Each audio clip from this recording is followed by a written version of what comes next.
up the vaccine rollout thanks to another vaccine option and more time between doses. So this is exciting news. That means that we will be able to move everybody up in the queue. That's everyone in BC having one shot by July instead of September, and some frontline and essential workers bumped up nearer the front of the line. I got a concussion and I couldn't open my mouth, he hit my jaw. An 11-year-old girl is still recovering after she believes a skier ran over her face on purpose and then verbally attacked her. We'll tell you more about the altercation on the slopes and how police are now involved. We need answers, we need closure, we need Trina.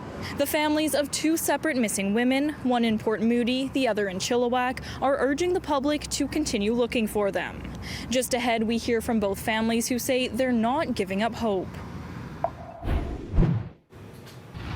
The latest data on COVID-19 in this province covers a 3-day reporting period. There are 1,478 new cases of the virus since Friday afternoon.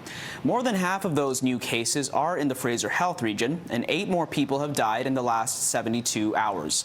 There are currently 236 people in hospital. 65 are in intensive care. The province has also rolled out its strategy for getting as many people vaccinated as quickly and efficiently as possible. Our Lisa Yuzda has more on that tonight. By mid to late July, that we will have been able to give a first dose to everybody in our population, which is a significant shift from our earlier plan out into September. The province is making changes to BC's vaccination plan, moving up the end date by more than a month and bumping up some first responders and essential workers ahead of their scheduled age group. It's all thanks to another option, AstraZeneca, and remarkable vaccines. The protection that we're getting after a single dose, once your body's immune system responds to that, so at about 3 weeks, is about 90%, even in long-term care homes, our most frail elderly. This is an amazing news. And allowing BC to extend the distance to the second dose up from the current 42 days. We are now extending the interval between our first dose and the second booster dose of the vaccines, the Pfizer and the Moderna vaccines, as well as the AstraZeneca vaccine, to 4 months or 16 weeks. In combination with the new vaccines that we have available, this gives us a very important and very real benefit to everybody here in BC. That means we can move everybody up the list and more people will be protected sooner.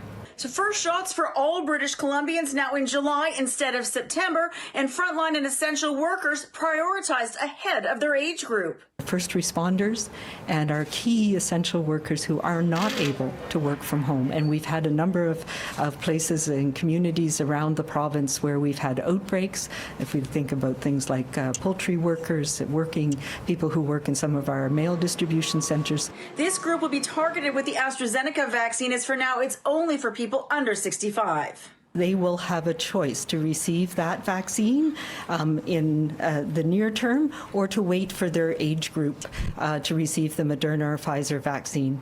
So we obviously encourage people to get the vaccine that's available to them as soon as possible. Decisions on which workers will be in that priority group expected next week. First, to get to the 175,000 British Columbians 80 and over chomping at the bit to get their shot. So we are going to divide our over 80 population into subgroups based on their year of birth and their corresponding age, in order to not overwhelm our call centers right off the bat, because we've seen that happen.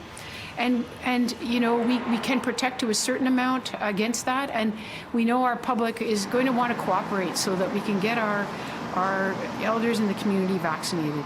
This means don't book until it's your turn. That's people 90 and older can start booking on the 8th, people over 85 on the 15th, and 80 plus on March 22nd. There will be dedicated numbers in each health region, those numbers coming out later this week, and an online platform expected in April as the province continues to vaccinate backwards in 5-year age groups. Now, the province also confident, they say, that supply will continue as expected, according to what Canada has ordered. But in the meantime, asking for your continued patience. Although there is light at the end of the tunnel, we are far from out of this. We have months to go, and I want British Columbians to take the good news we're hearing today with the joy that it deserves. But we need to remind ourselves, not just today, but next week and next month, that we have a long, long way to go. For City News in Victoria, I'm News 1130's Lisa Usda. Big news for renters in this province. Legislation tabled in Victoria by Attorney General David Eby this afternoon could see a rent freeze until the end of the year. On top of the rent freeze, the changes would also address illegal renovations. Last March, the province froze rent increases due to the pandemic, and that was extended up until July of this year. It was like weird to hear, and so I got a concussion. We are hearing from an 11-year-old girl who says a skier ran over her face at Whistler and then verbally attacked her. Rcmp are now investigating. 2 of my friends saw it, and the other 2 were ahead. They said he could have gone on the trail, but he chose to go where I was, but like he had plenty of room to move onto the trail. Carolyn Backler and 4 of her friends were tobogganing on this multi-use trail on February 19th. She says the trail is sometimes used by skiers to ski off the mountain to their cabins. When the kids saw a skier approaching, they moved to the side. But instead of passing, they say the man hit Carolyn and skied over her face, leaving her with a 2-inch cut across her cheek.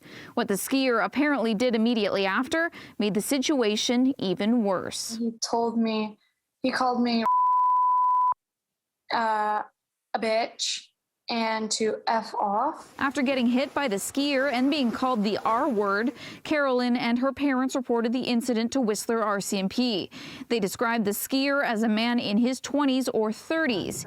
He wore a jacket with orange on the sides and was using orange skis. He had brown or red facial hair and an Australian accent.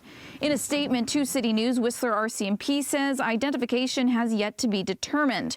We are reaching out to Whistler Blackcomb for assistance. We are still looking into whether this was accidental or not. I got a concussion, a mild concussion, and I couldn't eat. Like I couldn't open my mouth. Like he hit my jaw. Carolyn and her father admit they can't know for sure whether the skier actually intended to hit her, but both feel the response of the skier after the fact was disturbing. The physical part's going to heal, but it's the psychological trauma, she doesn't want to go sledding there anymore. Skiing's a little bit, she's having a tough time getting herself back on the hill. Anyone with information is asked to contact Whistler Rcmp. Ashley Burr, City News. Homicide investigators have been brought in after an 11-year-old boy was found with very serious injuries at his family home near Agassiz on Friday afternoon. Police say he's not expected to survive. Very few details have been released. Investigators say the boy's family was home at the time and no one has been arrested. A male student had to be taken to hospital after an assault with a weapon at a school in Surrey's Newton neighborhood this morning. Police were called to Panorama Ridge Secondary School around 11:30. Investigators say the student was assaulted outside the building. He was taken to hospital in stable condition. But the school was placed under lockdown, so authorities could confirm everyone was safe and accounted for. So we know that this type of thing is really upsetting, particularly to the students, the faculty, and of course parents worried about their kids. So we don't have any other indication that there's any ongoing threat to anyone at the school at this time. Investigators say the assault is linked to an ongoing dispute among a group of students. So far, 2 people have been arrested and remain in custody. Police are still searching for the 3rd person involved. We will not give up hope. The family of a missing Port Moody woman who was last seen at her home 6 weeks ago is desperately asking the public for any information that could help find her. We need answers. We need closure. We need Trina. Hunt was last seen at her Heritage Mountain home on January 18th.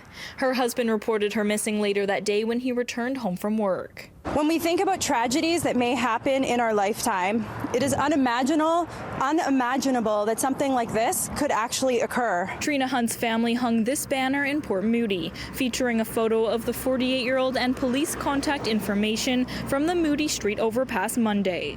After the banner went up, Hunt's family read a statement to the public saying they are not giving up hope. Our world has been turned completely upside down. Trina is the light of our lives. She is the center of our worlds. Hunt's husband was not among the family members who addressed the public, though a statement was read on his behalf. The past 6 weeks since Trina's disappearance have been a devastating and incredibly difficult time for me and everyone who knows my wife. Another family in Chilliwack is also feeling a similar pain. 23-year-old Shailene Bell has been missing for 4 weeks. She was last seen on January 30th. 2 days later, her vehicle was found on Balham Road near the Fraser River. I feel like I'm just walking in a dream. I'm doing the motions. I keep myself together for the boys, for Shay's boys. I won't cry in front of them, but it's just a nightmare. Fundraisers have been set up for both of the missing women to raise money for search efforts, and both cases have been shared widely on social media. I urge anybody, if they know anything, to please come forward. I'm desperate. Port Moody Police and Chilliwack Rcmp say both cases are under active investigation. Last month, Rcmp said there is nothing to indicate any links in recent missing person cases in Port Moody, Chilliwack, or other areas of the province. As a mum, your mind goes to unimaginable places, and it has, and I get up every day. I know I have to live another day like it, and I just want answers. We need it. I need that. I need to find out, where is she? Anyone with information on the whereabouts of Shailene Bell or Trina Hunt is asked to call police. In Port Moody, Miranda Fatour, City News. Former Vancouver Canucks forward Todd Bertuzzi is in trouble in Michigan. He was arrested over the weekend, and there are reports it was for drunk driving. He was pulled over just after midnight on Saturday, and the 46-year-old reportedly refused a breathalyzer and apparently showed signs of impairment during sobriety tests. He was released from jail on Saturday afternoon. Huawei executive Meng Wanzhou was back in BC Supreme Court in downtown Vancouver today as her lawyers continue to fight her extradition to the United States. Meng is wanted there on fraud charges. Her team says there's evidence showing the case against her is unreliable, and they want that evidence, including emails and bank account information, admitted to the record. Meng was arrested at Vancouver International Airport in December of 2018 on a request by U.S. officials. This week marks the beginning of about 7 weeks of arguments in Meng's case. The second phase of public engagement on a proposed gondola up Rcmp Mountain has wrapped up. TransLink says more than 85% of respondents have thrown their support behind a straight route from the Production Way University SkyTrain station all the way up to SFU. The route would be just under 3 kilometers and would take about 6 minutes of travel time. That would shave about 9 minutes of commuting time each way for the average bus trip up the mountain. The proposed project is not yet approved or funded.